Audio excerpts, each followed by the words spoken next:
Welcome back to another episode of Rethink Real Estate. Today, I'm taking you through representing offers. With the escalating days on marketplace, one of the key things that is definitely apparent from the conversations that we're having on an ongoing basis and the volume of people reaching out to us from an auction service perspective is that agents either have forgotten what it's like to sell on with days on market or they never have. So today is about the strategy of representing offers. Hopefully it helps. Welcome to Rethink Real Estate. My name is Ben Brady, and this is a real estate podcast aimed to deliver sales strategies, marketing tips, and business insights from industry experts and myself to build a listing-focused business for the future. Let's get into it. So in today's marketplace, it's becoming evident that one of two things. I don't know whether or not agents are just not used to selling in days on market or that they haven't. So let me talk to you about where I'm going with this is that, at the moment, if something doesn't sell pretty much instantaneously, it's probably going to be on the marketplace for longer than 30 days, maybe even a little bit longer. And it's going to have to go through price reductions and all of that type of stuff, depending on the marketplace that you're currently in. There's certainly some areas of North America that we're seeing agents actually engage with us more from an auction perspective than they ever have before. A good example of that is that, our Oregon team, the market has moved so quickly for them for so long. You're seeing that, now they've engaged in the auction process more than ever. We've got more auctions in Oregon than we ever have because the average days on marketplace is increased.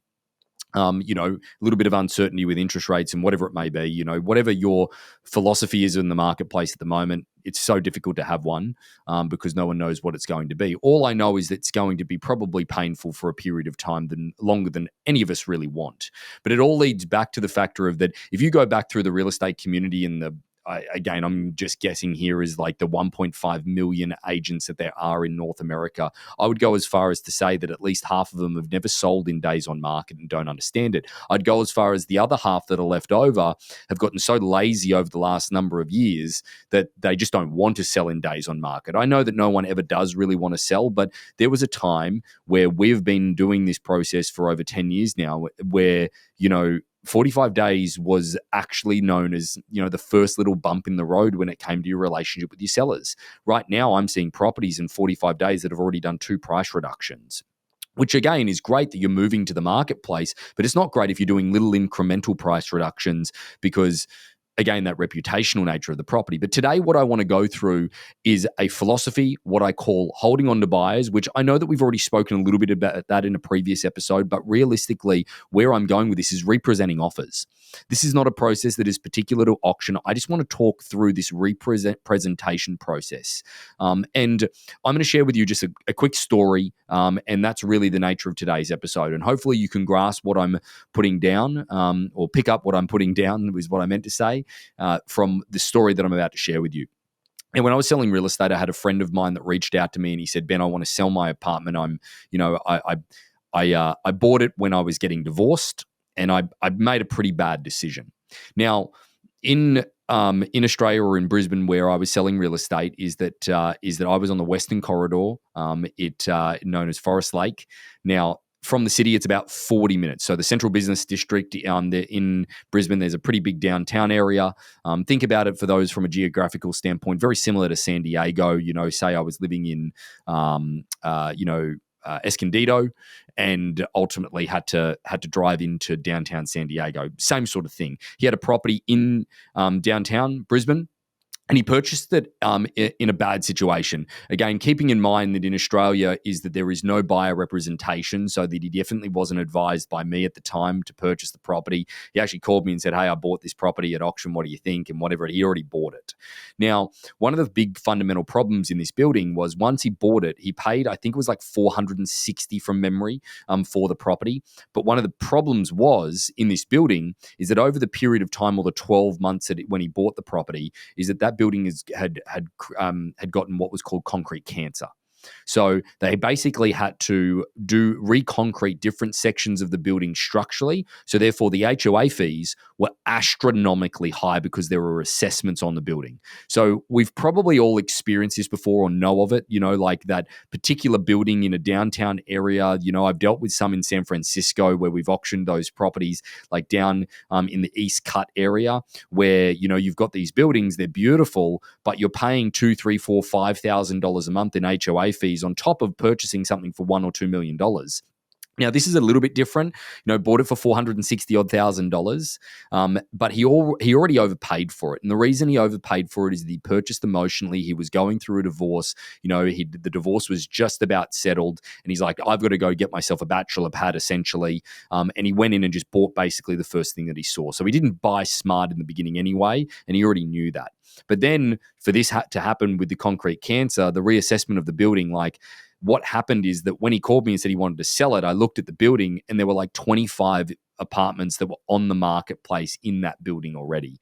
So as you can tell is that a lot of people were being crippled by the assessment and also the high HOA fees. So it wasn't overly desirable from that perspective.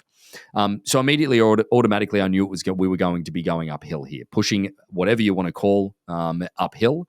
But where I had to go through with this is be very conscious of the journey that he was on.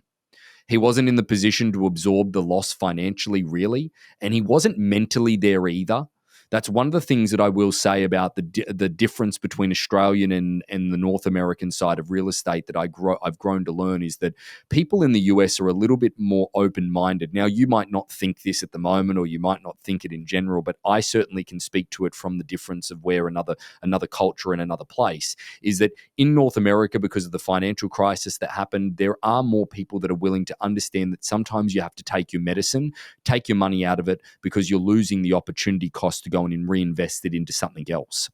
In Australia, that just isn't the case. Nobody ever will agree to lose money on a property unless it's an extenuating circumstance like financial problems, family problems, whatever it ultimately is. It just wasn't something that we'd ever experienced really, and haven't really experienced the Australian culture of people losing money with their real estate asset. Everyone's always made money. Like it's kind of laughed off, oh, you don't lose money on real estate. So as it stands is that this was just not something, when I walked into the property and I looked at it, it was fine. It was probably, the benefit was, it was probably one of the better aspects of the building. So I did have that as an upside to sell it against the other, 20 plus properties that were on the marketplace in that building already. But where I'm going to with this, guys, there is a point here. Okay, is that regardless of what the marketplace was doing at that point there, a bad building and a bad piece of real estate is still a bad building and a bad piece of real estate in all marketplaces, regardless of the demand. And it really did not pencil out from the HOA fees, the assessment. Don't get me wrong, they'd given a plan to sort of bring the building back to life and all of that type of stuff. But most people don't have the foresight or the patience to go through that. So we put it on as an auction. In Australia, you don't have a bidding to start from price, but realistically, the first week came around and we were lucky enough. I had two groups of people through the open house. Those two people, we worked really, really hard. And one of them ended up putting an offer in. Now, he wanted $460,000. I want to make sure that we go back on these numbers. He wanted $460,000. This buyer's first offer was $300,000. So as you can appreciate, is that the response wasn't great. But again, I went to the seller, I took him an offer prior to auction and said, hey, this is where it is. And he legitimately tore the thing up in front of me in frustration. You've got to understand as well, the relationship that I had with him was a lot more raw in the sense that I knew him already as a friend, as not a close friend, but certainly somebody that, we could speak our mind to. And he legitimately, in front of me, I sat down, I waited for him after the open house. The buyer came in and they don't have buyer representation in Australia. So I wrote the offer up for them and $300,000. I presented it to him after the open house. He literally tore it up. I still remember it went into pieces. First, rip, it's one of those things where he tried to rip it and it didn't rip the first time around. It was a little embarrassing, but that's okay. It doesn't matter. But he got through it. He ripped it up. That was fine. He was just really, really frustrated. Now, at that point, you've got one of two decisions to make in these individual environments. I think you've got to embrace that reaction is really going to be the telltale sign. And this is why I embrace getting as many low offers on a property as you possibly can in the very first degree, just to understand where the seller really is at. Because if, let's face it, like, you don't have unbelievable relationships where people will tell you every insight to the nature of their life and their financial situation and really everything until you actually list the property, and you probably get a few weeks into it and you give them the raw emotion of buying, accepting maybe a lower offer than what they wanted or anything along those lines. You don't truly know where their motivation lies. So getting that out up front was really, really clear to me. Like, he went really deep into his situation, his financial situation. He couldn't afford to take the loss, all of these different things. And I'm like, well, I've got to remind you here at this point. Okay. And his name was Gary. I said to Gary, I said, Gary, look, I've got to remind you of the point. Why are you selling this then? Why don't you just keep it then? Hold on to it. Go, like, grit your teeth and go through the assessment period and them regenerating the building. And he said, look, Ben, I just can't. I really can't.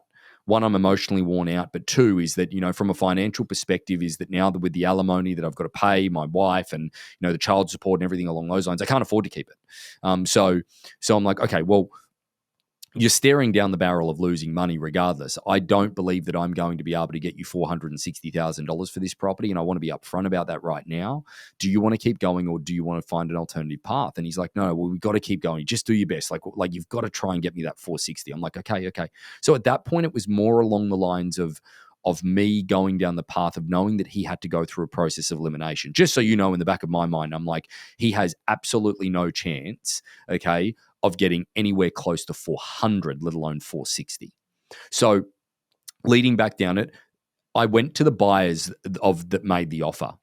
Now, knowing that this was going to be very scarce, is that I know that none of the other properties in the building had any offers on them. I know that none of the other properties in the building had gone under contract or into escrow over the last number of months. So I knew that when that buyer walked in the door and they were like, hey, look, this would be something we'd be interested in, and I went through the process with them and going through and going, hey, guys, would you like to make an offer? Oh, well, look, we don't want to insult the seller. I'm like, well, what's insulting to the seller? Give me an idea of your budget and I can tell you whether or not it's a waste of time.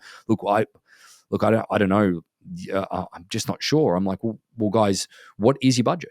Well, we can afford all the way up to probably even $450,000. But we're looking at this as an opportunity to buy something now and see through the assessment and maybe come out the other side and have some value. And I'm like, okay, well, give me a number. 300. Like, well, let's put it on paper and see what the seller says. There's no harm in trying, right? So we put it on paper, obviously. Now, he ripped it up. First week of me showing. This was the first weekend of the open houses. Auction was 3 weeks away at this point. So I had another 2 other open houses on the weekend to try and rustle up some further interest, but I knew that it was going to be scarce. So wrote the offer, ripped it up. So it's, what do I tell the buyer to hold on to them? I called the buyer and I said, look, as you can appreciate, it's a very emotional experience going through and selling the home. The seller has said no to the 300, but I believe it's a no now. It might not be a no later. However, 300 is probably a little light. I need to talk to you about price. I need to talk to you about coming up a little bit further. But I just need to understand whether or not you guys are willing and are patient enough to go through the next couple of weeks with me.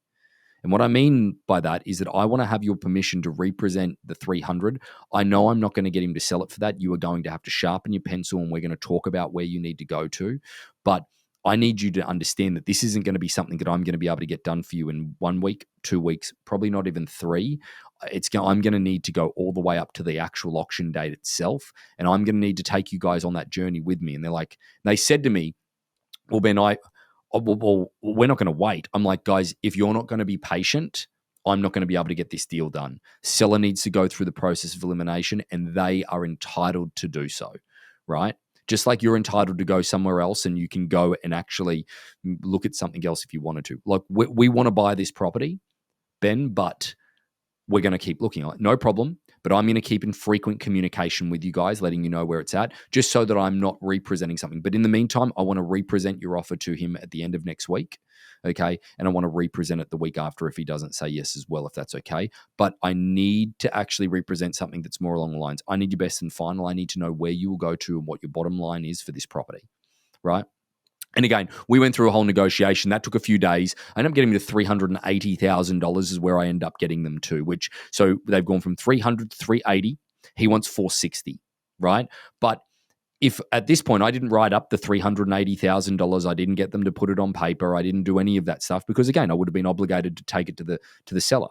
Now, he wasn't ready to see the $380,000. He was still really annoyed and pissed off at the 300. He was still really annoyed at the situation that he'd put himself in. So the next weekend, I did the open house. We had 0 people through. As expected, I was pretty surprised to get 2 the first weekend, but we had 0 people through. So I called Gary, afterwards. He was out of town, and I said, Gary, look, we didn't have anyone through this week. And I just was quite silent. Gary, I've still got the $300,000 there. And he yelled at me over the phone. He's like, Ben, don't ever bring that amount of money up to me again. I don't ever want to hear it. I'm like, Gary, I'm trying to let you know that there are 20 other properties in the building. None of them have an offer, but you do. You have a choice to say yes or no. And even if it's no, that's still a privilege in the situation that this building is in and the situation that you're in. So forgive me for just giving you the news, but I just wanted to represent that to you.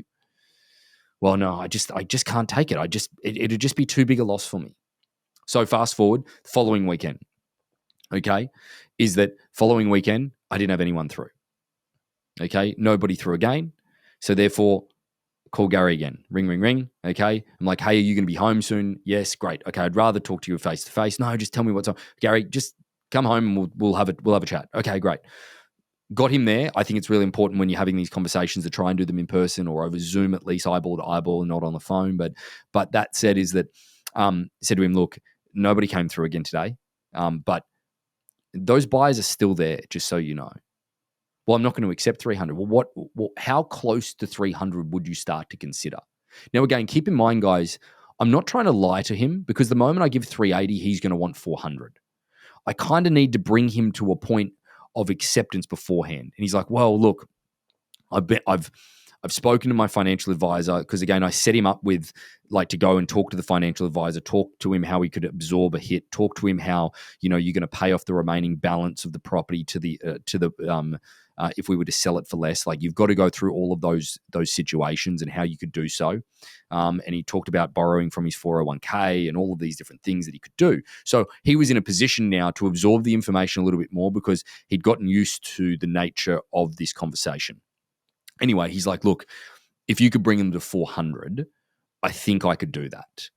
And I'm like, Gary, look, they're at 3. I don't know what we need to talk about here, but I'm sorry, I don't have them there at this point. And it's a long gap to get to. Yeah. I don't know what I'm going to do. Well, let's just see it out a little bit further. Let me cultivate the offer a little bit more. Let me make sure they're still there because, again, these guys, their patience running a little bit thin, of course. So let me just see. So we ended up, the auction was on a Thursday night. So I'd had 3 Saturday open houses. The auction was coming up on a Thursday night, at our Brisbane in-room auctions.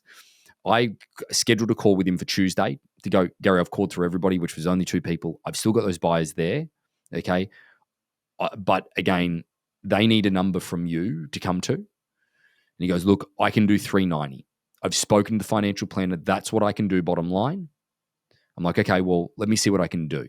Now, that was music to my ears. He'd gotten there on his own. I hadn't forcefully brought him there. He'd gone through the process of elimination. So I called the buyers and I obviously just had a quick conversation. Guys, the great news about all of this is that if you can get me as close to 400 as you possibly can, I never gave them an actual number. This is where counter offers are absolute bullshit, okay? I can't express that point enough, and we can go through it at another time, but we've already gone through it on the podcast. If you don't understand why counter offers are crap, I don't know that I can help you, okay? But anyway, as we go through it, I just said to them, I said, guys, can you get me closer to 400, all that type of stuff. They called me back and they gave us 395. Okay, so again, if I just went to 390, they would have given me 385. They probably would have given me. Okay, but they went to 395. All right, so I got them there. Okay, now I went to Gary and I said, look, I've got you 395. He was elated. He's like, oh, that's amazing. That makes me feel so much better. That's great. Awesome. We signed off and we accepted that offer. We canceled the auction date. there's a whole lot of points and a whole lot of diagnosis here. But one of the things that I really wanted to make a point on this episode is that at the moment, guys, you've got to embrace the process of elimination.